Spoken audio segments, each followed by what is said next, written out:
And now it's time to get a unique slant on current events from your favorite half-Asian couple. Get ready to know what's happening in the world today with your hosts, Shane and Nico.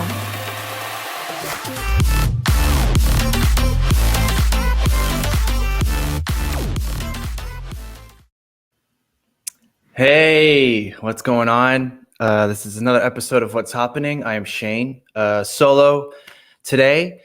So if you're here just for Nico, I'm sorry. I know that for some of you dudes, I'm sure that's the only reason why you watch. But anyway, so we are here today with Rollo from the Rollo and Slappy Show, and also from McFloogle.com, I believe is the website. How you doing, man? I'm doing great. Thanks for having me on, Shane. And you know what?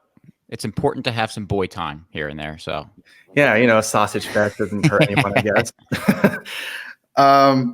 So the main reason why I wanted you on, we were kind of talking about it too before we started recording, is that Nico and I are kind of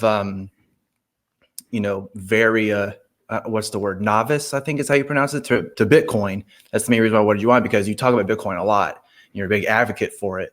So for someone who's like a dummy like I am when it comes to Bitcoin, kind of introduce what Bitcoin is for those, especially if you're libertarians. I'm sure, I don't know what libertarian would know what Bitcoin is, but for some reason, if there are people who don't know what it is, kind of explain what it is in a nutshell.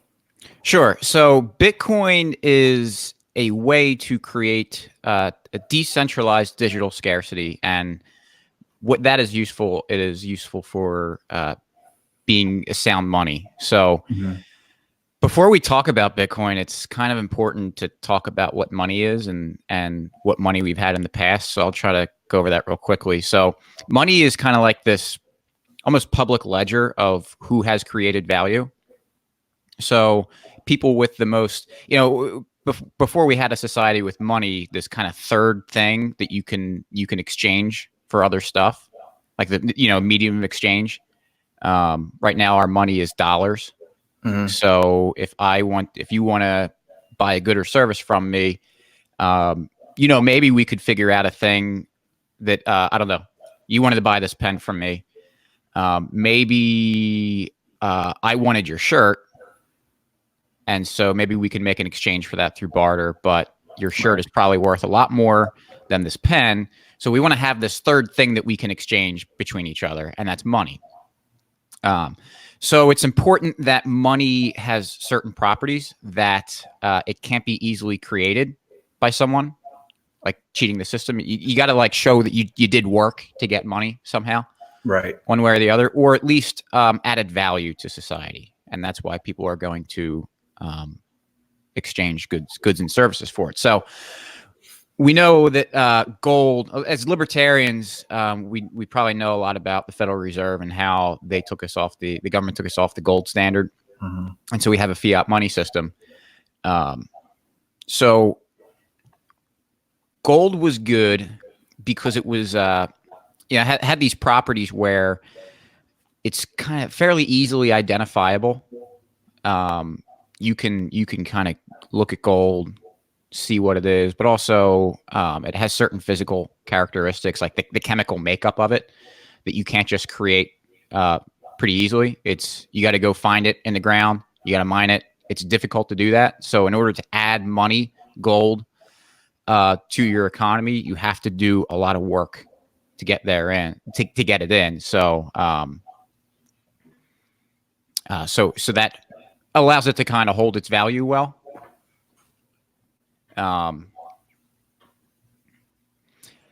So yeah.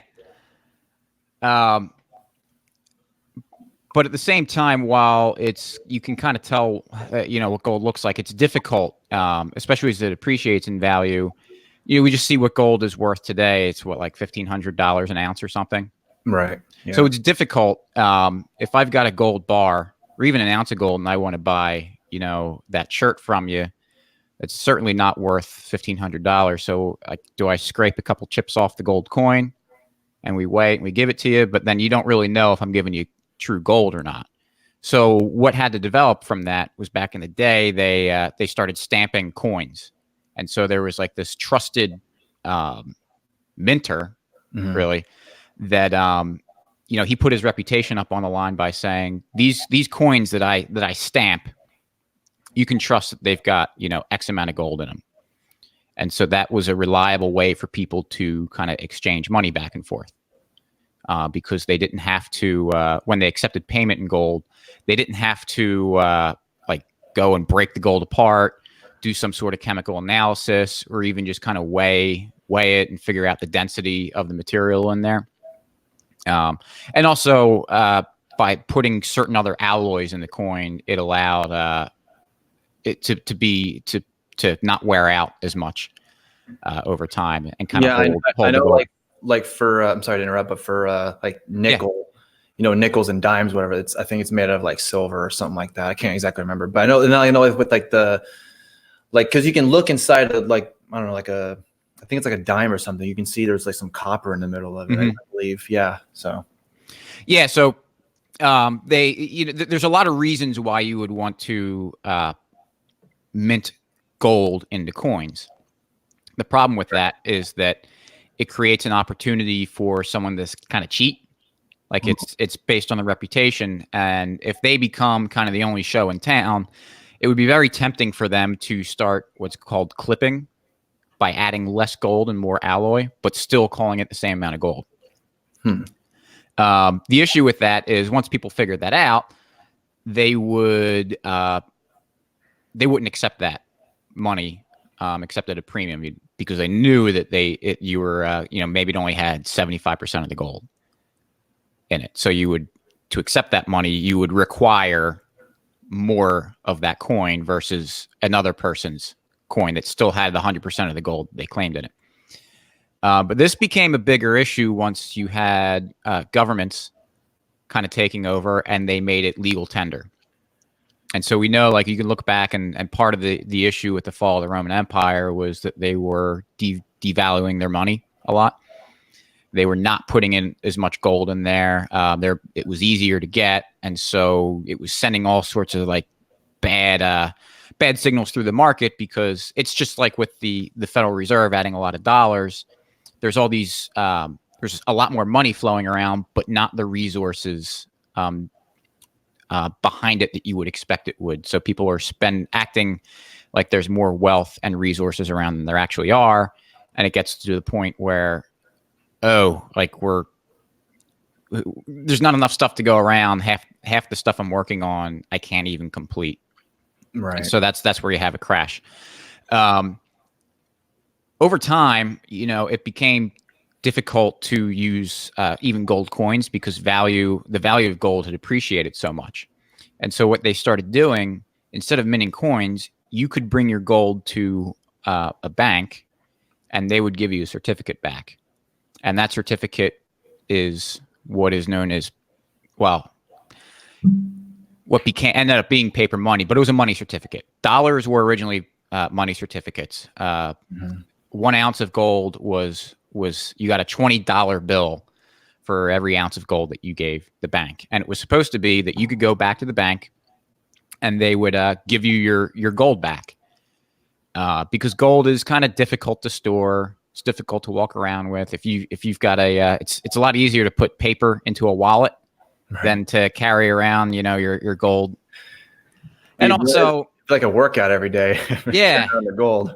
Yeah. And also it's kind of tough to still accept gold. Like you don't want to have to make sure that you're getting actually getting gold when you're accepting payment. So when you just have a paper certificate and you know that you can send this to a bank, that you have the ability. So it's a layer on top of the gold that allows easier transactions with the money. But the problem is that's another layer of centralization, another way for people to start trying to cheat through fractional reserve banking. So they would take the gold, but then start sending out more dollars than they had gold. So when people would go back to get their dollars, sometimes they, if enough people came back to claim their gold, they wouldn't have enough gold to go around. That triggered like a bank run. So everyone started going back to get their gold. And so that kept banks in check a little bit, because they knew that if they inflated their the paper money certificates out too much, then they might get wrecked if a bunch of people don't trust them anymore and want to get their gold back. But the government realized that they could wield a lot of power once again by controlling the money supply. So they started offering a lot of these banks favors and certain privileges if they kind of played ball with them, and in return, so they would offer like legal tender status for a certain bank. Okay. And so that meant that you had to use that bank's money in order to settle debts and do certain things within that government, within that country.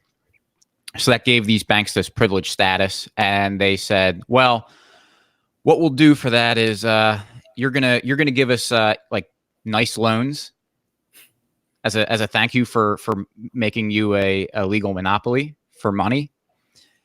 And also what we'll do is since you're going to give us good loans and certain advantages with using your bank, we'll make it so that if there's a bank run, we'll kind of back you up.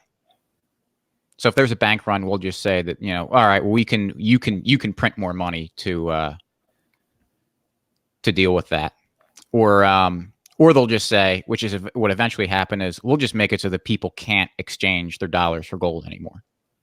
And so this kind of centralization of gold ultimately led to its failure, because now we know that we don't even have gold money anymore. Yeah. That the paper, the dollar bills that we have, is no longer a certificate to claim gold, but that paper is the money itself. And when you have that, it just creates banks the opportunity, and governments to just print at will. They don't even have to go and find gold. That's what kept the gold supply from being inflated too much, kept the value stable, is that no matter how much the gold was worth, it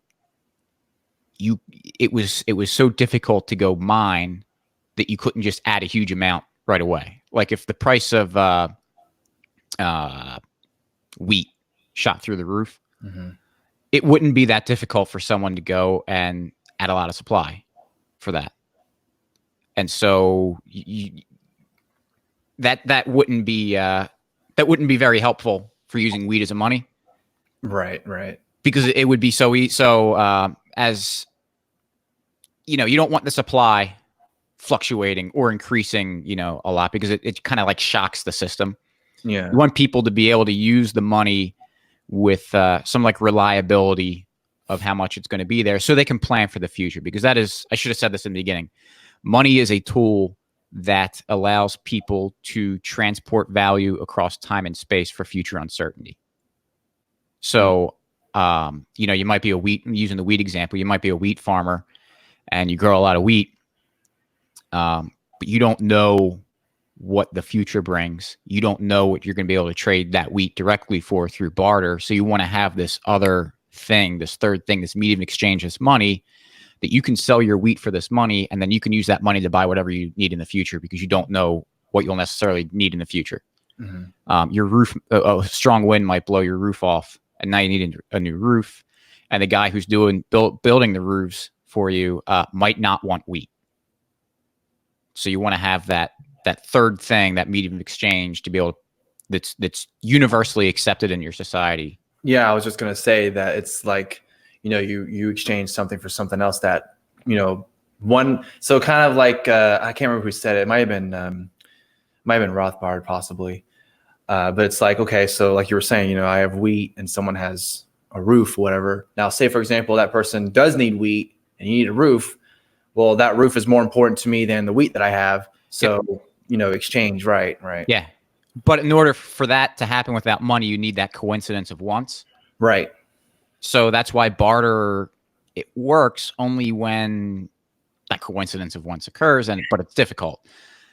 You very quickly need to find these indirect trading paths to get what you actually want. Like if I have wheat, I might have to sell wheat to the guy who makes shoes, even though I don't want shoes. So I take the shoes and give it to the guy who makes cherries, even though I don't want cherries. And then I finally have the cherries so I can give to the roofer who wants cherries and I want the roof. Right. So money fixes that problem. I should have said all that in the very beginning, but we're slogging our way through. Fine. Well, so I was going to say though, so would you kind of say that Bitcoin is trying to kind of, I guess, replicate to what it was before with the gold standard? Because yes. there are people who say that, well, we should just go back to the gold standard because people don't, I guess they're not 100% convinced with how Bitcoin or what Bitcoin is being presented as, I suppose. Right. Yeah. Yes, exactly. So my rebuttal to people who say, well, why don't we just go back to the gold standard? To me, it's like saying, well, why don't we just go back to the Constitution? We had the Constitution. It kind of worked well for a while, but it ultimately, it's the Lysander Spooner quote. Like it was kind of doomed to failure. Yeah. Now it's just like a piece of paper that's just lying out in the office, in some glass, whatever. Yeah. And by me, and I think people get a little bit upset sometimes because when I say gold failed, I'm not trying to knock gold. Yeah. It's just the reality of it. It was money for thousands of years. It was responsible for bringing about major advancements in human society because it allowed people to actually save well and plan for the future and make good entrepreneurial decisions.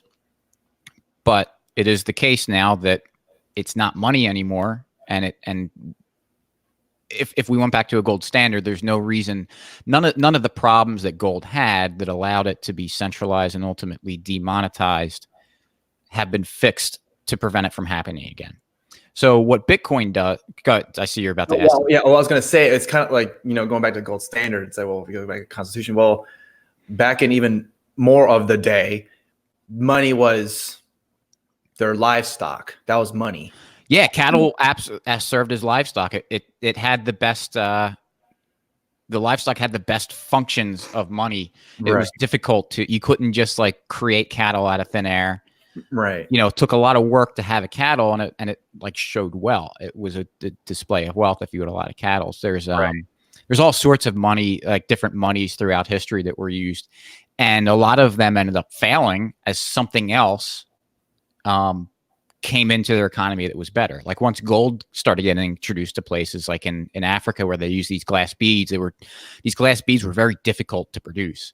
So if you had these glass beads, it was a sign of, well, you were able to trade a lot of value for those glass beads. And from these very skilled artisans that made them. It's not like anyone could just make these beads. It took a lot of work. Right. So the beads were like proof of work for a little foreshadowing. Not like when you go to New Orleans, right? Yeah, right. Yeah, but what happened was that then when the Europeans came over, they were a little bit more advanced. They had a gold money system, and it was very easy for them to produce these glass beads.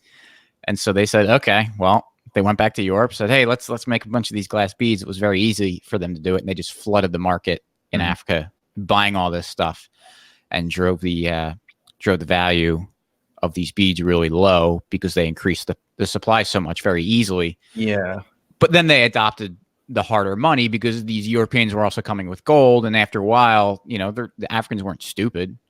They just didn't have the same tools as the Europeans, and they said, all right, you want my whatever, then I want some of your gold. And so that's what they adopted, that gold standard. And they were better off for it. It's kind of like nowadays where, I don't know. I'm not an expert on exactly how it goes down, but it's kind of like, we were talking about the money and how the value of our dollar, the US dollar, has diminished from what it was before because they just keep printing them, all day, every day, just money being printed over and over again. Like for the first time, and I don't know, I think it was like a couple of days ago or something. For the first time, I saw Stephen Munchin's name on a $10 bill. I was like, holy shit. And this was, and I don't know why I just thought about this, but it's like, because of the whole Trump thing, or whatever that's going down with the, all the impeachment shit. It's like, well, I mean, it's official. I mean, Stephen Munchin was the Treasury Secretary under Trump. So, if anyone who's not a Trump supporter gets that $10 bill, like, God damn it. Yeah. It's history for real now, because people always say, I'm going to forget about number, when Trump was president. It's like, I guess you can't forget it now because, Yeah, anyway, they put their mark on the money. Yeah. But yeah, the idea that a money should lose its value over time, that shouldn't be the case. Like there's something wrong with that system, because we're the purchasing power, that is. Because if we're advancing as humanity and improving technologically, and that's through coming up with developments that make it cheaper and easier to produce things. Mm-hmm. Like, how like the cotton gin was revolutionary for farming, right? The printing press for making books and stuff. That makes things cheaper. So if we're coming up with these technologies that are improving life, making it easier and cheaper to produce things, but the things end up costing more over time, like something's not right. That should be a signal that something's awry, and it's the money system. And there's also all these other things that are associated with an easy money system where credit's real cheap, like we have now, that it messes up the pricing system, because now they're making it easier to get more money, and so people think that there's a lot more resources to go around. Because if it's like if the government just said, we're going to give everyone $1 million just across the board. Mm-hmm. We're going to give everyone $1 million. We all know intuitively why that wouldn't solve anything. But for a lot of people, it would cause a lot of ruin, because they would get that $1 million. But man, I'm a millionaire. I can afford all this stuff. And maybe they go out and try to build this house. And there's a lot of people doing this. Now there's not the actual savings build up. So everyone's kind of grasping for resources that don't exist. They're competing for the same resources that don't exist, because they have this false signal by having a lot of money that wasn't created through adding value to society.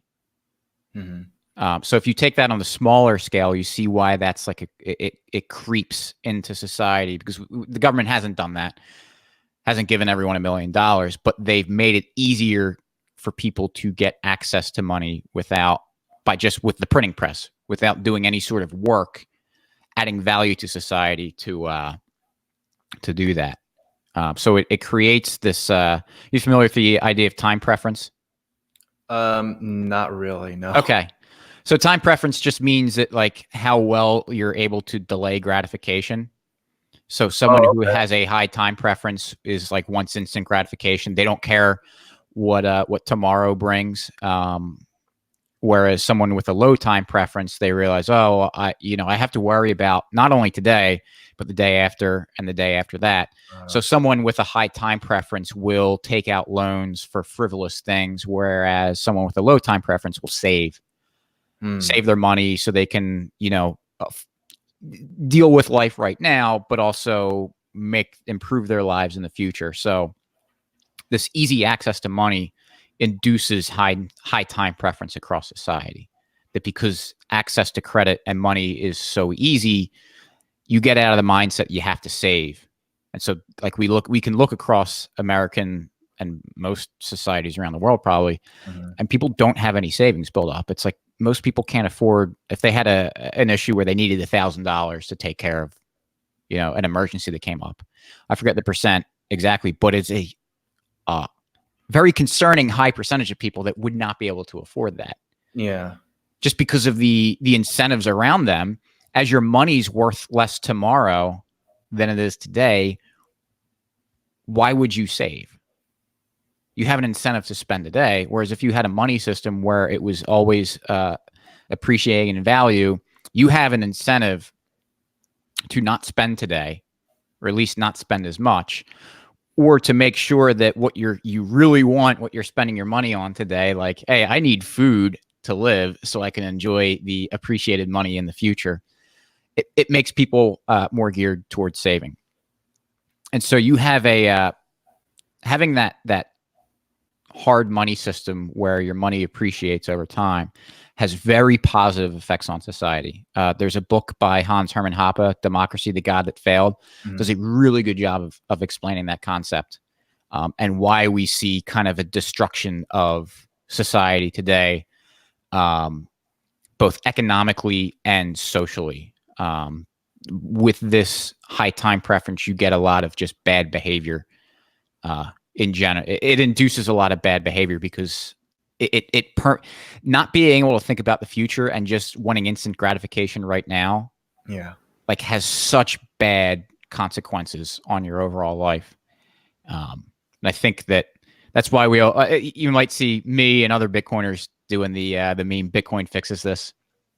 Yeah, I've seen like it. Any sort of problem that's out there is, oh, Bitcoin fixes this. Yeah. And it's because Bitcoin being a hard money induces a lower time preference, and so it through this kind of roundabout way, it ends up being that people make better decisions because they're planning ahead for the future, not just reacting in the moment. So maybe we could actually start talking about Bitcoin now.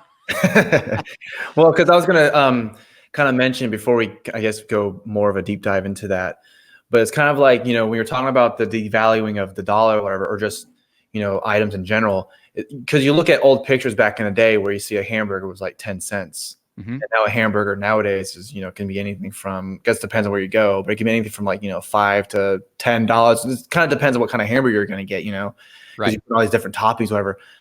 But even just like I was saying before, a hamburger that's 10 cents as now a hamburger, like $5, like, how did they, and it wasn't that long ago. I was like, maybe 1950, 1960 was that much, and now, here in the 21st century, it's, at least got to be 500%. I don't know what the percentage of the amount is, but it's a huge jump from what it was then to what it is now. So it's kind of crazy. Like, you would think, because could you imagine nowadays if a hamburger was 10 cents, that would pretty much kind of tell you that, man, there's a lot of hamburgers that they're willing to give up that much, or, oh man, our economy is doing very well because the dollar is valued at a very good amount. Because nowadays, that's some of the people's complaints about our economy is that, well, the dollar is not as nowhere near as valued as it was before.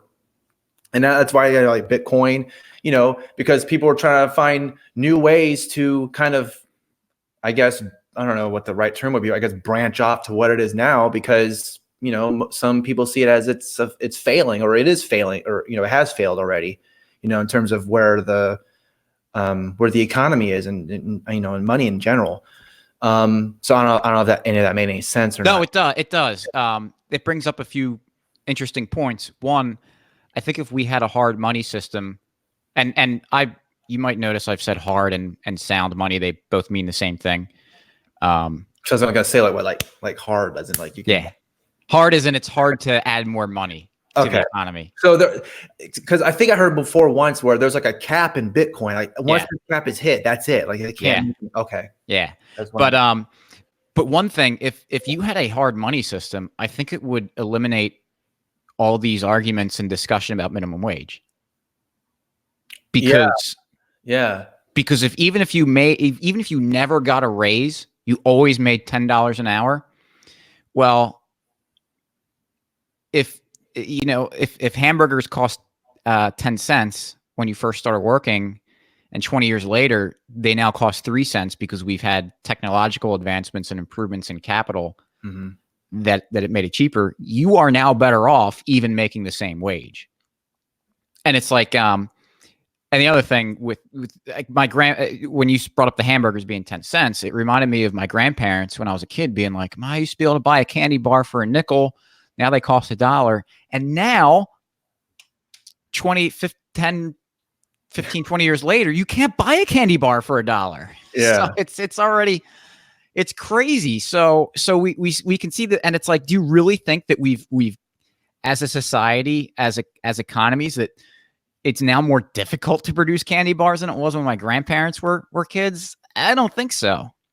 So it points to something's way off. And that's where Bitcoin comes and fixes this, because Bitcoin creates a money that no one can control. So there's no central point that someone can go in and influence the what its properties are. Mm-hmm. That you can't kind of, like gold, you can take all the supply and then dole it out how you want. With Bitcoin, it doesn't matter if you kind of take most of the supply or a big chunk of the supply, because people are still able to use it outside of. It doesn't matter if because you don't need those layers that you needed for gold, because it was difficult to transact in with gold. Bitcoin has ways. So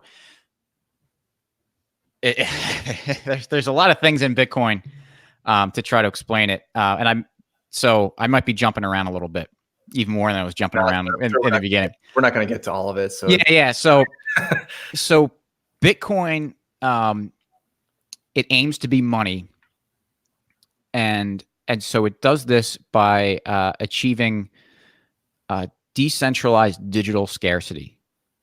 So scarcity is the function that makes something kind of one of the main things that makes something valuable is gold. Valuable is money. Like gold was scarce. So in order to get gold, you had to really go out and try hard to find it. And you couldn't just create it at will. Bitcoin, through its mining process, it requires a lot of work to add new Bitcoin to the system. And then, like you said before, there's a hard cap on it. And so these rule sets are secured through decentralization. And that means that anyone can run what's called a full node, where they keep their own copy of the history of all the transactions in Bitcoin. And they keep a copy of a rule set. So when someone mines Bitcoin and they say, oh, here's some Bitcoin, but the rules say that right now you can only get 12.5 Bitcoin per what's called a block. Every time you solve this mathematical problem. Right. If you try to put in, well, I'm going to get 15 Bitcoin out of that, and you send this announcement throughout the network, hey, I found some Bitcoin, and it's 15 of them, people are going to say, well, that violates our rule set, and they reject it. So it allows this decentralization secures the rule set and keeps the money from being manipulated by someone.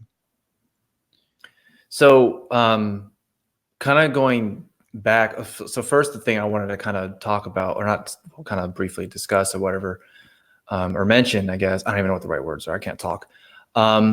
Is that like the minimum wage thing that you were mentioning before? Mm-hmm. So it's funny because you know how like all Fight for 15 or whatever the new protest is now for that. It's like, okay, so if you made $15 an hour and everybody is, that's the minimum for everyone, that would also kind of put it like, that would make it harder for employers, to be like, okay, well, I could afford 3 people at $10 an hour, but now with 15, I'm going to have to kind of make some sacrifices. And also I got to raise my price, whether, for a restaurant or whatever, I got to raise my prices by like $1 or $2 because I have to compensate. I'm sorry. It's all about profit. I know profit's an evil word for some people, but I'm sorry. When you're running a business, you want to make money, because if you don't make money, you fail. So, with all that. So I kind of just wanted to put that out there. And I'm sure you knew that already, but for some that, what? I don't know what to talk about. But then like with Bitcoin, and you said that, with gold, you can take all of that, and like someone could just run into a vault and say, now I got all this Bitcoin. I got 90% of the gold is me. I have it in some, wherever, but I have it. It's mine. The other 10% is scattered wherever. But of course, with that 90% or maybe even 100%, and you're saying you can just, dish it out to whoever or even keep it yourself. Well, that's not good, because then that means, well, that person is now a monopoly, right? Because it's just one person that has it, or one company or whatever, and they can do whatever they want. Or they can be an asshole and be like, I'm keeping it all for myself because I like this gold. It feels good. It smells good, whatever, I'm going to use whatever I want and buy whatever I want with it.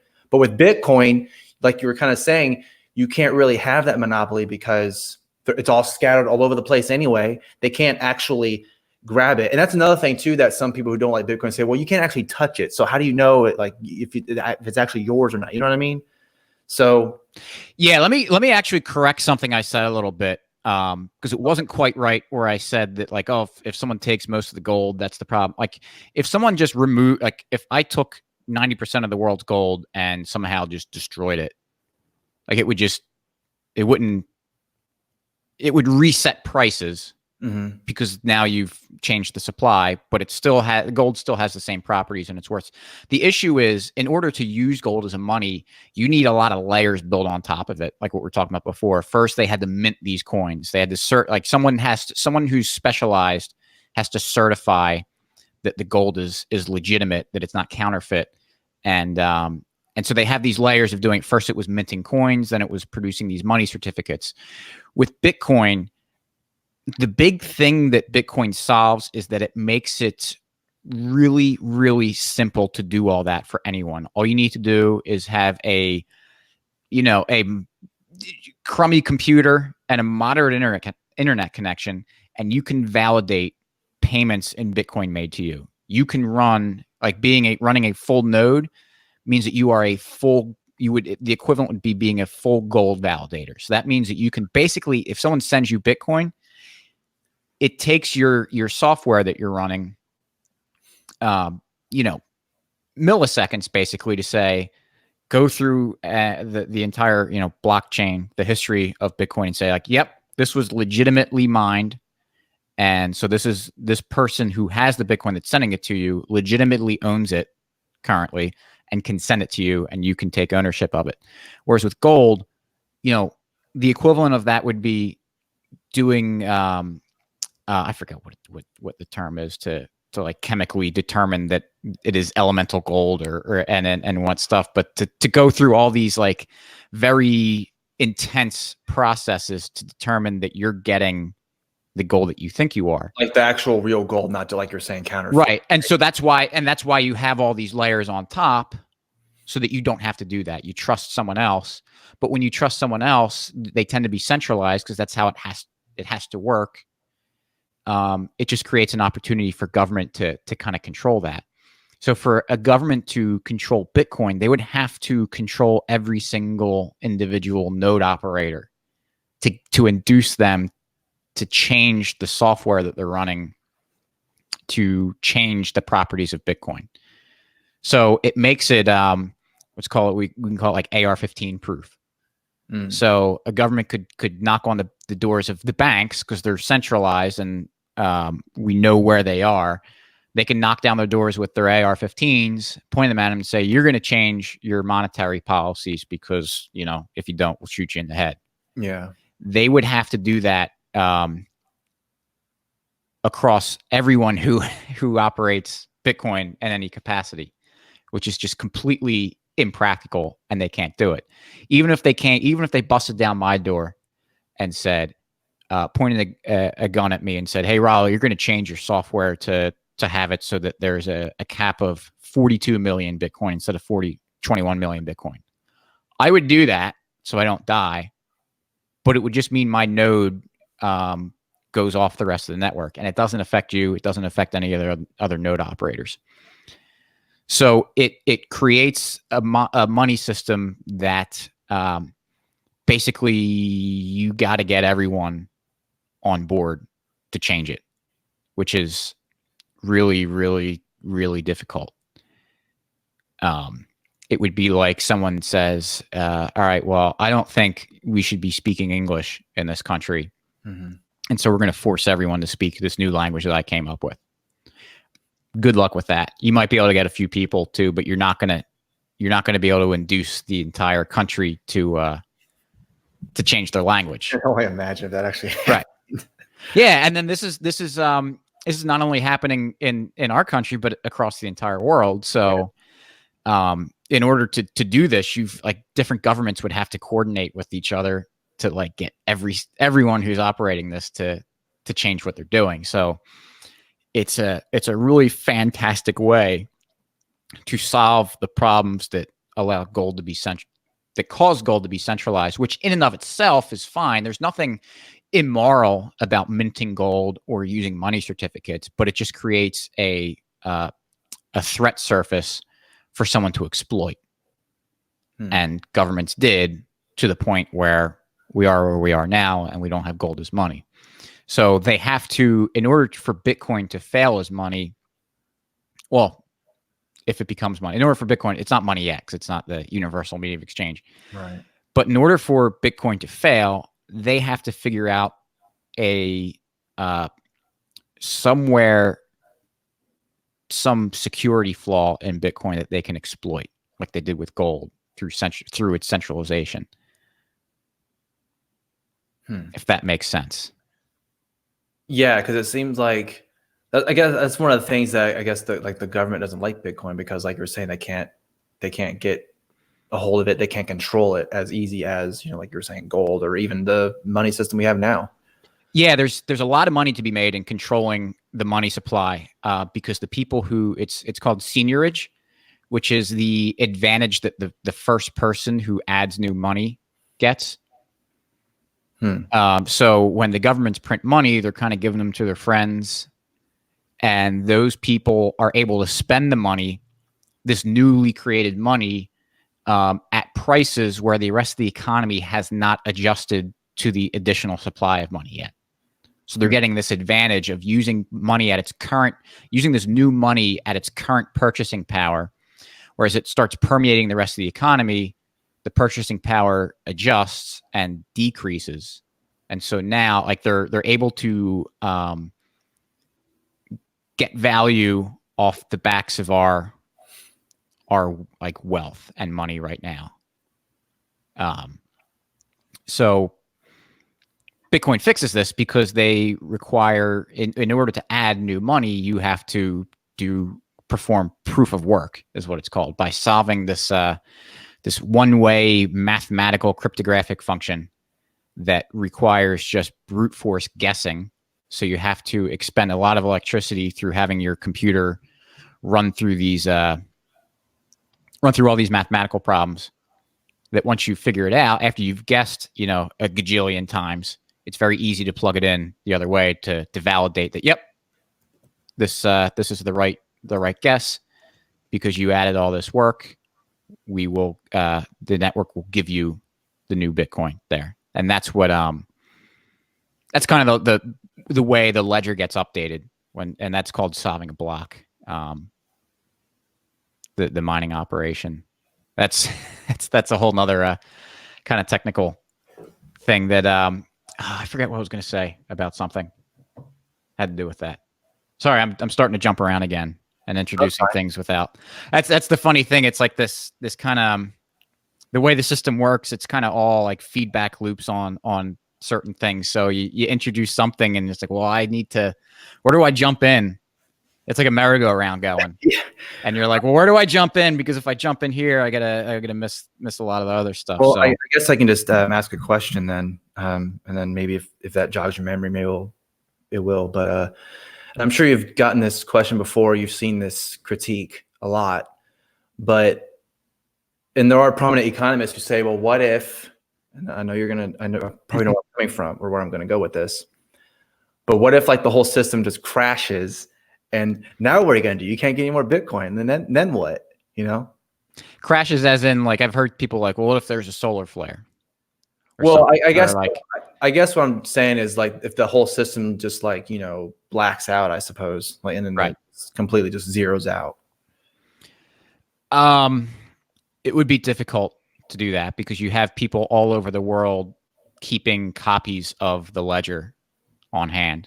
Mm-hmm. So if, like, a major, like, there was just, I don't know, people love to bring up the solar flare issue. I'm like, all right, so let's say half the world gets hit with a solar flare, and it wiped all their computer memories out. Well, the other half of the world, or portion of the world that didn't see that solar flare, still has all of the stuff. So it would be a major problem. It wouldn't be good, obviously. Yeah, right. It would also cause massive problems across all, computer and electrical systems. So would it I'm sorry to interrupt, but would it kind of be like the Y2K scare? That's kind of like what it is. But as long as, theoretically, as long as one person maintains a copy of the Bitcoin ledger, everyone else can get back to their previous state. They can pick up where they left off. Okay. And that's, I think there are people who are actually making, like, printing out like physical copies of all the blocks, so that, you know, in this crazy scenario, when that does happen, they can go back and kind of have all the data on literally paper, and rebuild the state of the network is where it was. So it's actually an extremely robust system, extremely secure.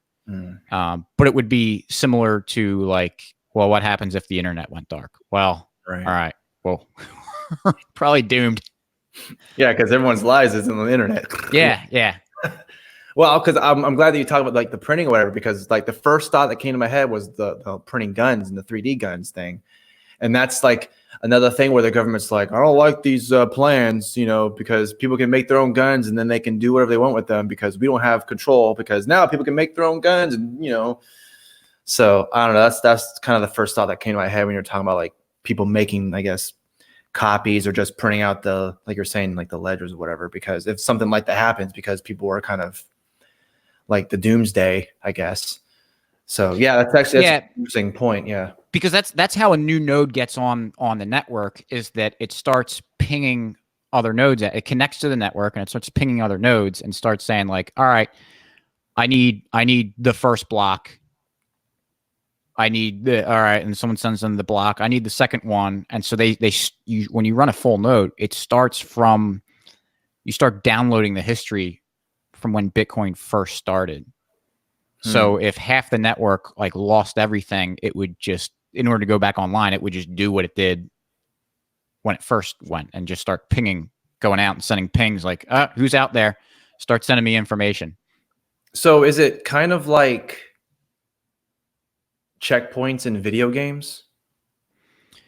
Like, you save and it's okay, you're at this point because you did everything before, but you're going to be going from this point on where you save to, you know, like, in case for, like, for example, like that's that's a very good question, and you might be surprised, but no, not really. Okay. So there are no checkpoints in Bitcoin. Okay. What secures it is the proof of work. So I kind of mentioned it before. So miners solve what's called blocks. What I was saying before, it's these, there's these cryptographic functions that you can only solve one way. You know, like an algebraic equation, you know, y equals 2x plus 4. Right. You can isolate either side of the equation and solve for x or y pretty easily. With a cryptographic function, you've got this function where y equals this crazy thing that in order to solve for x on the other side, you just have to guess values on the other side. You can't. It's only solved one way. So if you have the answer to this math problem, it's very easy. Just plug it in, and it pops out. It shows that, yep, this answer is what I was expecting. That's correct. But how do those math problems even come about in the first place? It was cryptographers kind of developed them, and no one has ever been able to crack them. Like the super smart of the super smart, basically. Yeah, I don't know how they actually did it, but there's, like, if you want to dig into it, it's what's it called? Elliptical, something with elliptical curves. I'm blanking on the actual term right now. But there is, like, mathematics behind it that explain why you can only solve these problems one way or the other. So these miners have to, in order to solve a block and get the reward of new Bitcoin, and also process the transactions that are kind of hanging out there, they got to try to solve this mathematical equation. And once they do, it's very trivial for everyone else to be like, all right, he's got the number, let me plug it in. All right, that works. Really what it is there's kind of, it's called a target. And as long as you solve a problem that is equal to or less than what this target is, then it's accepted. And as more miners go online, you get more power, more people solving these problems, the difficulty goes up. So the number that you've got to get goes down. So there's the purpose of that is to keep these cycles of adding new blocks going every 10 minutes. And so what this does is that once you solve a block, it shows that you did a lot of work to do that. You had to randomly guess through brute force a lot of different numbers. Like trillion. I don't know the exact number, but probably trillion. We're in like 100 petahashes per second through the Bitcoin network. So a hash is a guess. And so there's like 100, I think it's like 100 petahashes is where we're at now. Per second is what the network is guessing. Damn. So you can't just like sit there with the pen. The chances of you solving this by just like grabbing a pen and a paper, which you can do it by hand. There was a guy on a blog post that did it by hand. And it's just crazy. But you have computers that are specialized to do this. But to run these computers, and people have warehouses full of these computers to do it, and that requires a lot of electricity. So it shows that someone who's willing to go out and do this stuff is proving through the electricity that they destroyed that they're putting the work into it. Just like if I go out and get new gold to add to the supply, that means I went out and dug a hole in the ground somewhere and went looking for it and got lucky enough to find something after doing a tremendous amount of work. And so that gets, when someone solves this mathematical equation and solves the block, they add it on top of the next block. And this chain of blocks is what's known as the blockchain. And so in order for you to, there's like a kind of a cryptographic hash that connects the blocks to each other. Okay. So if you try to, so yeah, there's just like, literally think of like a chain. Okay. And each block that gets added has to have an interface to connect to the previous chain. So that's, as you build it, it builds up strength. And so for someone to go back and, like you mentioned, checkpoints, if someone wants to go back and rewrite the history, like if I want to do what's called a double spend, where I send you Bitcoin and then I spend it somewhere else, and you give me the product that I'm buying from you, but then since I spent it somewhere else, I can get the Bitcoin and the thing, and you're left with nothing. I could go back and try to solve previous blocks, and change the transactions that were included in there, but I would have to redo that proof of work to do it. And so it would just be like a lot more work than you're willing to do, I would think. Yeah, it's not worth it. So when another block gets added, since there's this cryptographic function that they're built using, what's interesting with cryptography is that if you change one of the inputs very slightly, the resulting hash or output of it changes dramatically.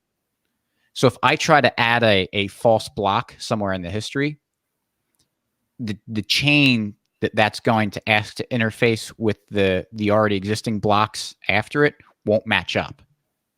So you'll know that, like, well, this doesn't complete the chain. Something's not right. We'll reject that.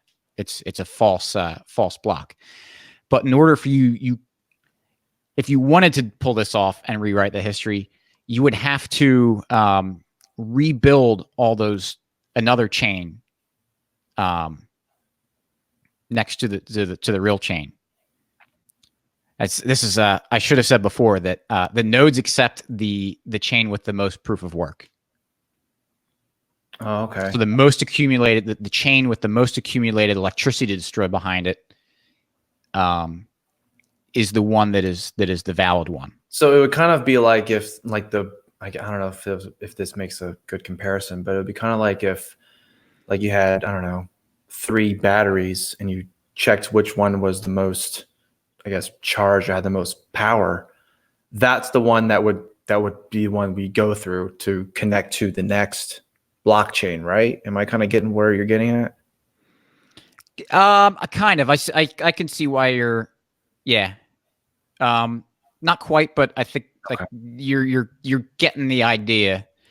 And It's just that's the consensus mechanism that the network runs on, is just whatever has the most proof of work. So let me explain what an attack would require. An attack being that try to rewrite the history so I could try to steal money from you. Okay. Is that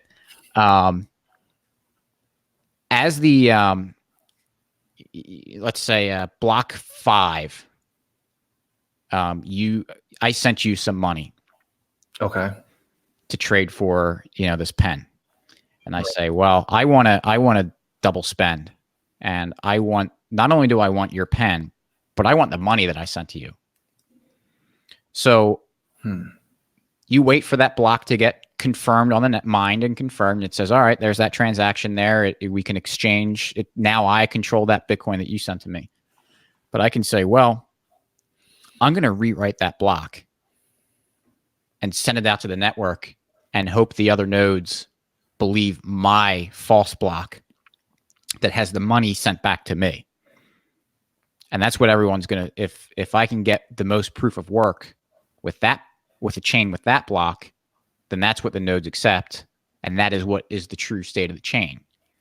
So what I have to do after that block gets solved and you say, all right, I have the Bitcoin sent to me, I can give you the pen, I'll go start working on that, mining that block again. But I got to redo all that proof of work. I have to remake a block that is valid according to the rule set. So I can't just take the block that someone else produced, because it's already been accepted, already been sent out, accepted by everyone. So I got to redo that proof of work, respend all that electricity. Meanwhile, that true chain is getting other blocks added onto it, because presumably they have a lot more hash power than I do. They can solve blocks at a faster rate than I do. So all of a sudden I realize, oh wait, I'm spending all this electricity to solve this block, and I solved this block. That's great. And I send it out to the network and I go, oh wait, there's been 3 blocks added to the other chain already. I'm way behind. And so my block's going to get rejected. I have to hope that I can produce enough blocks that create more proof of work behind it so that I can send this new chunk of blocks to the network and say, hey, this is the chain with the most proof of work. It's the real chain. And everyone adjusts to that. So that costs an enormous amount of energy, an enormous amount of processing power to do that. I only have the chance to do that if I have at least 50% of the hashing power across the network. And even then, I'm technically guaranteed to be able to add a chain with more blocks. But there's no guarantee on how long it's going to take. And the less I have, the longer it's going to take, the more expensive it's going to be. So it creates an incentive that it's cheaper, or it's more profitable to be an honest miner and honestly add power to the network than it would be to try to cheat it. So it creates a great incentive structure that, like, you're going to get wrecked if you try to cheat. Yeah, that sounds like it's like, I don't know, a lot of effort just to take someone's Bitcoin. But that method, it is, and that's what secures it. So you're not securing it by saying, like, we're going to hold this set in stone. The security of it is that it requires an enormous expenditure to try to cheat. So that's why you want to wait. I don't know if you've ever heard of, like, waiting for block or for confirmations. So you want to wait. It tends to be like, if you've got 6 block confirmations, then you're probably safe to accept it. But it depends on how much you're spending. So if I'm sending you Bitcoin for this pen, it doesn't cost much. You would accept 1 confirmation in the chain, because the amount of work that would require me to redo 1 block would not be worth I would lose money trying to recover the cost of this pen. It would be stupid for me to do it. Whereas if I buy your house or something, then you're going to want to wait a lot of confirmations, where the cost to redo that chunk of chain would be more than it would be for the amount of money I spent on the house. So it seems like the more expensive something is, then the more, like, a lot more secure that purchase would be, because, you know, obviously a house is more expensive than a pen. Yeah, you want to wait. You want to wait some time for people to add to the chain to make it more difficult and more expensive to go back and try to redo that chain. So if you're not going to give me the keys to your house until you have a certain number of blocks added to your payment where you're comfortable to say, like, all right, just by using game theory and understanding that people aren't going to like spend money and waste it, that I feel good that you don't have the ability or the money to try to cheat the system. All right, here's the keys. We'll go through with the transaction.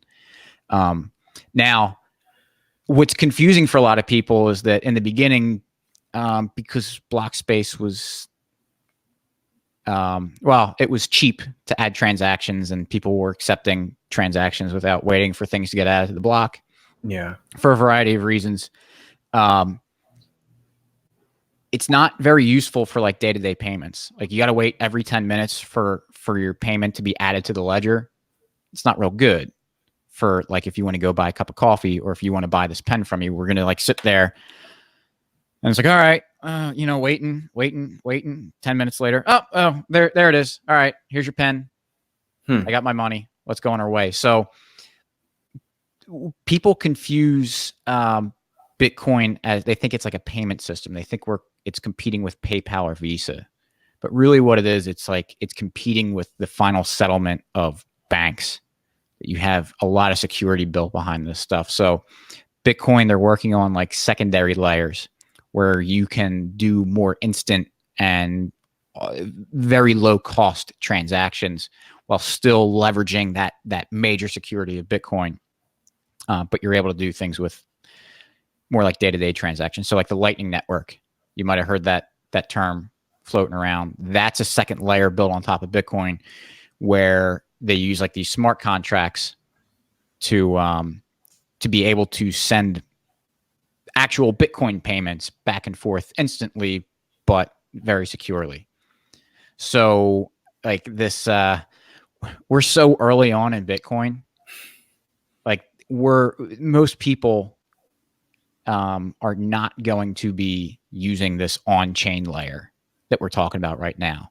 This is adding like the base level of security that is extremely robust, that you can build things that make it easier for day-to-day stuff on top of that. But you're not losing, but this security that's being built makes sure that the money that you're using on these layers built on top isn't getting inflated, isn't getting modified, isn't getting cheated.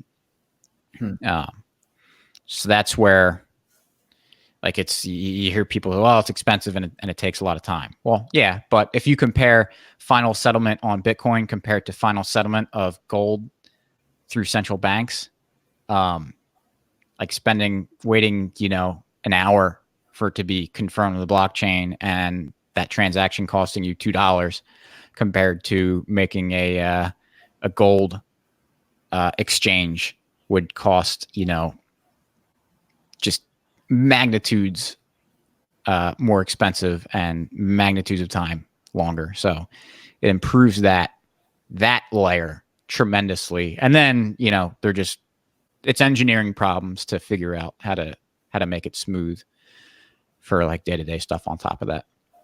So I guess a couple things. You're kind of talking about how some people confuse it for just like a payment system, like you're saying, as like a competition or whatever.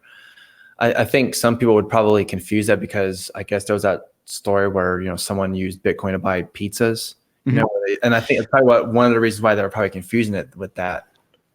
Yeah, no, it's not something that like, oh, you're stupid for thinking that. It's right. It's natural. I mean, because you can like take hunks of gold and use that in exchange. But it would be very time consuming and difficult to actually validate that you're doing that. So we have layers built on top of that. So there's like, there's ways to pay people in Bitcoin, but it would be like using the base layer of Bitcoin with the level of security that you're getting from it would be like using a central bank for me to buy a cup of coffee. Using the security of a central bank final settlement to get like a cup of coffee. Like it's like that's the comparison for the Bitcoin on-chain layer. There's stuff like the Lightning Network, which is more of a payment system that competes with things like Visa. Like, would you, like, in terms of like with that, like, would that be something that maybe not just for you, but I guess for all Bitcoin, I don't know, but just for people who advocate for Bitcoin and that whole system, like, would they be okay with it just becoming a payment system? The base layer? Yeah. It can't. Okay. It doesn't have the properties to do it. Just because it's like you wouldn't want to change the 10-minute block time or, you know, a lot of this stuff. You really want to be really conservative about making any sort of changes to it because it could screw up the entire network and put everyone out of sync. So you really like Bitcoin. There's a really great piece. I forget who wrote it, but I don't know if you ever heard of Guy Swan and the Crypto Economy podcast. Yeah, familiar, yeah. Yeah, he reads pieces. He reads Bitcoin articles that he thinks are good. And there's this one article, this was written years ago, but it's called Bitcoin is Worse is Better. I think that's what it's called. And the idea is that you want, like, Bitcoin solves a very specific problem. It's the ability to validate that the payment, the money that you're getting is what you expect it to be. So you want that to do that job really, really well. And you don't need it to do anything else because you can build things on top of that to do the more convenient things. But you want, like, Bitcoin works as it is, like the problem that it's solving does it really well. And there's really no good way to try to break it. So we don't want to start changing the fundamental properties of Bitcoin to make it more convenient when we have ways of doing it by building layers on top without threatening the fundamental security of Bitcoin. So it's kind of like what you're saying before, like kind of with the like gratification. It's as you're saying, well, it takes 10 minutes just to get your item. You know, obviously if you go to a grocery store, you buy something, it's like you get it right there and then.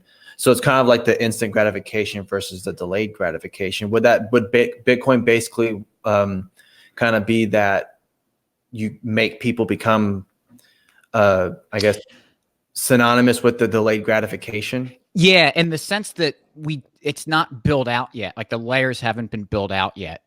As a way to just like roll, like the Lightning Network, it's been around for a while.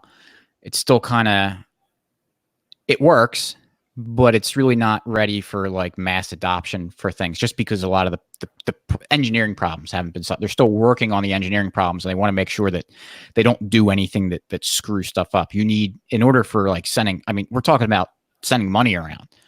You can't have a thing where it messes up a lot and you lose your money. So they're being very careful, not just going like, oh, we'll just like throw something out. And if it works, it's great. You know, move fast and break things. You cannot do that when you're trying to build a good money system. So in the sense that you want to delay gratification because like people want to, oh, I want to use Bitcoin now. All right, well, you can use Bitcoin for what it is, what the purpose of it is, which is, you know, securing final settlement in a way that anyone has access to having that security of final settlement. But you need to be patient with ways to build it out so you can go and, you know, pull your phone out, get a QR code, and be able to send money to that account instantly.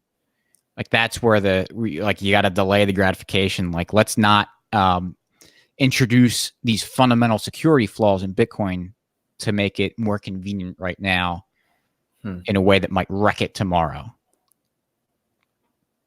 So there's people that say like, because there's in each block we were talking about earlier, yeah, where the transactions get added, there's a limited amount of space that you can add transactions to. So there's the size limit is 1 megabyte. Now, there's things that have happened, you know, that we don't need to get into, that block sizes can be a little bit bigger than 1 megabyte, but that's neither here nor there.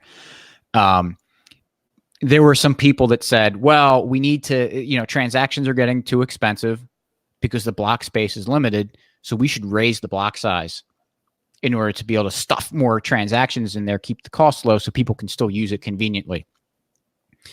The problem with that is that you're trading that convenience. One, you know, it's just not an efficient way to move money around this way quickly, at least. But what you're doing by raising the block size, you're making bandwidth requirements larger for people. So it's going to take longer for people to sync up new nodes. If there's issues where the internet gets shut down or otherwise compromised, you want to be able to access the network via satellites, mesh networks, you know, ham radio. But if you make the bandwidth requirements too big, you lose the ability to do that. And that causes people to require more, you know, memory on their computers to store the ledger. So it's going to cause nodes to drop out, and it makes the system less secure. So that's an example of, you don't want to take, you know, these little short-term gains for convenience while mortgaging the future that harms the fundamental properties of it. So that's why you want to maintain that basic infrastructure, do what works, make it do that one thing it does real well, and then the other things, adding convenience payment systems on layers on top of that without compromising that base thing. If that all makes sense. So I'm throwing out so much information. It's you're drinking from like a 4-inch fire hose here. Yeah. That's pretty much the gist of it right there. But so would it kind of be like, I don't know how to word this right. Would it be like, is it kind of like linear in terms of like how the system works then? Not just because people like me, for example, who are looking at it from the outside and think, man, this is like super complex and super, because you're talking about all these like math problems and solving them in blockchain. And you know, obviously with you, you're a lot more familiar with it than I am. That's the reason why I have you on to talk about it. But it's just like, it seems really complicated, but is it actually more linear than what people on the outside are actually thinking it is? Does that make any sense with that question? Yeah, I see what you're saying. Okay. It is, once you like start understanding how the system works, it is unbelievably beautiful and elegant how it works. And not that, well, it's complicated, but not like, once you get it, like you, one day, if you put the time into it to try to understand it, one day you're just going to go, oh, wait, wow. It's like learning a foreign language kind of. Right. Yeah. And for, you know, I know people, especially those that aren't really familiar with it, their heads might be spinning, your head might be spinning, but man, if I can figure this stuff out, then you guys can figure it out too. I'm no smarter than anybody else here. You just got to be willing to put in the time. And I can, when we're wrapping up, I can direct you to resources for learning, for further learning. Yeah. I don't know what yeah, I didn't. Well, no, I was just gonna kind of the last thing that I wanted to say is that, you know, with the whole cryptocurrency, I mean, I don't even know what the right term would be. Some people would say, I guess, a fad or a craze or just or whatever. I don't know what the right thing would be for it, but it just seemed like it kind of just popped up out of nowhere because, you know, obviously it's a lot of people, and I don't know if you're included in this. I'm sure you are, but you know, we're thinking, man, I wish I had gotten some of that crypto, you know, back in the day because what's that? Because there was that song that Reason came out with, where it's like, I'm a Bitcoin millionaire or something. Yeah. I should have bought some back in the day or whatever. It's if you believe like I do that Bitcoin will become global money, like the idea that, oh man, I didn't buy. Yeah, I'm like right now, I'll be like, oh, I missed the opportunity to buy. Like we're like 11. It was 2000. Yeah, we're going to be 11 years into this in a couple weeks. This is like being in the internet in like 1994. That's true. Where it was just around where Paul Krugman was saying that the internet's going to have as much impact on the world as the fax machine. What a great quote. That definitely aged well, didn't it? Yeah. And like it was clunky. It was difficult to use back then. And that's kind of where we are with Bitcoin right now. Yeah. We're trying to onboard people. People want it, but it's like you need some. I tell people, yeah, I think it's great to buy Bitcoin, but you want to have some knowledge of the economics of it and the technical things of it, just so that you understand the value proposition, so that if you buy it and the price drops by 50%, you're not going to be like, oh, this is terrible. I gotta sell this. Mm-hmm. You don't want to have you don't want to be dumb money buying it. And then also there's some things, especially because it's still kind of new and clunky. There's things that you got to make sure that you're securing your Bitcoin well. So that's why I really recommend that. Yeah, I think everyone should buy Bitcoin, but you should also know what you're doing. And that's where you just kind of need to do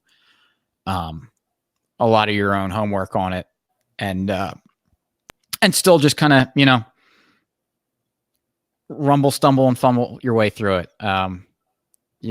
As far as being able to having good security practices, there's a lot of debate right now on it still.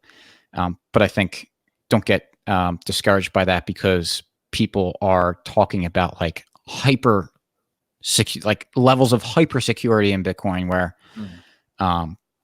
which I think is good, because it's good to be super conservative about this stuff. So yeah, I mean, if you're interested in it, wait, I'm jumping. What was what was the original question again? I don't even know if I had a question. I think I was kind of making a point in terms of. Yeah. Oh yeah. Just it's kind of new, but yeah, it's like, just imagine, that's what I wanted to say. Like, just imagine the internet in the early 90s. Mm-hmm. If Bitcoin takes off, like I think it does, based on the economics behind what's going on, yeah, don't worry about, too late. We're still, it's like being in the internet in the early 90s and saying like, man, I'm too late for that internet thing. I think it is a global revolution that will create so much value and lift so many people out of bad spots, whether it's poverty or bad governments. It is a tremendous opportunity. It is the tool, like as a libertarian, I've always, we want to fight the state, want to get rid of it.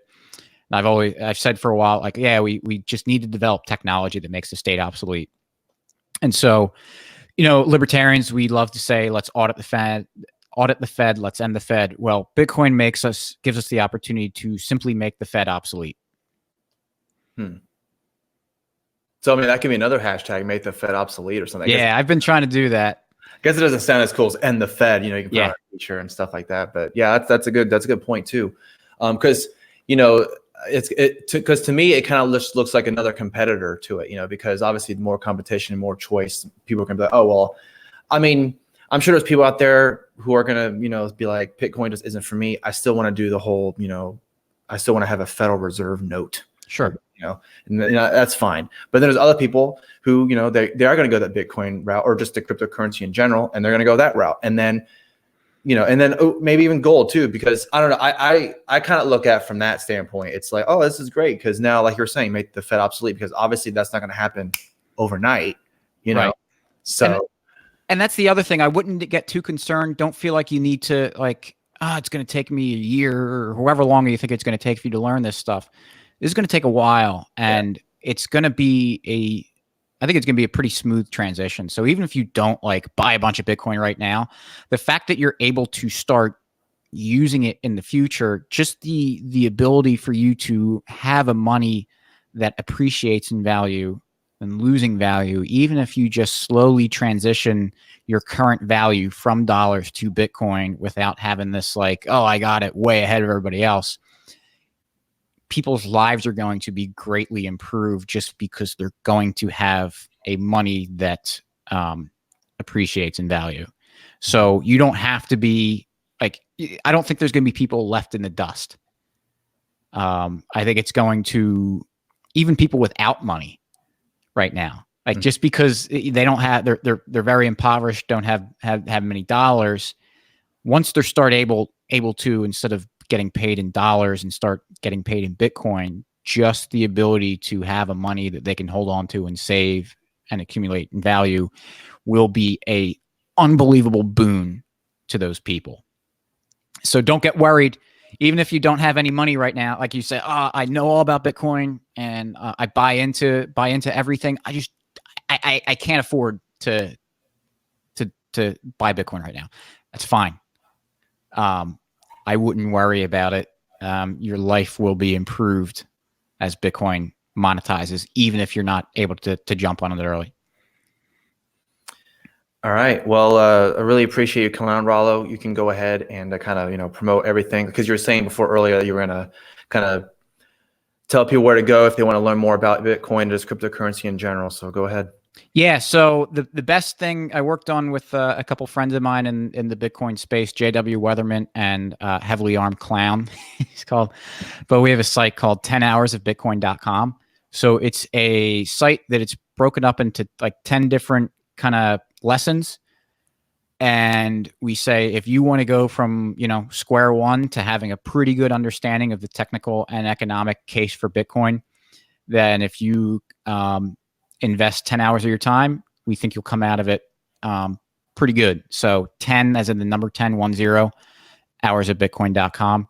Also, there's, we talked about McFloogle.com, and I've been writing more recently and mostly just about Bitcoin. So you can check out the stuff there. Also, some books that would be of use for people once you go through 10 hours of Bitcoin, or even if you just want to dive right into the books. The Bitcoin Standard by Saifedean Ammous is really an excellent layout of the history of money, why gold became money, why it failed, and why Bitcoin has a good chance of being money. And then if you want to learn the technical side of Bitcoin, there's a book called Grokking Bitcoin by Cale, I think, Rosenbaum. I'm going to feel bad if I got his name wrong. But it's like, you don't need a technical background. You don't need to be a programmer, know how to code. He like lays it out really, really well on explaining all the technical sides of Bitcoin. And yeah, I'll send you links to those. Things after we get wrapped up here. Yeah. So again, for those watching, go ahead and go, 10hoursofbitcoin.com, and then of course McFloogle.com, and of course hashtag. Yeah, thanks. I never said McFloogle.com. Also LibertyMugs.com. We saw awesome libertarian themed mugs. So I'm pretty sure we got this from you. Oh yeah, I got mine right here. More roads, bridges, and hospitals. Getting elected. My brainlets on it. Yeah. So again, thanks so much, Rollo, for coming on. And I know that was like a lot of information that you were just throwing up on, but really appreciate you doing that. And I hope people got a better understanding of it, because like you were saying, it is like, like a new language you're learning. So of course, not everyone's going to learn in one day. It's going to take time. But again, thanks so much for coming on. I really appreciate it. Yeah, thanks for having me on. I love doing this stuff. I love talking about it, in case people haven't noticed, see me on Twitter and stuff. But I hope it was helpful. So yeah, I'm just here to kind of hopefully bridge the gap between libertarians and Bitcoiners, and I think the two are an excellent match for each other. So, All right, everyone, thank you so much for watching. See you later.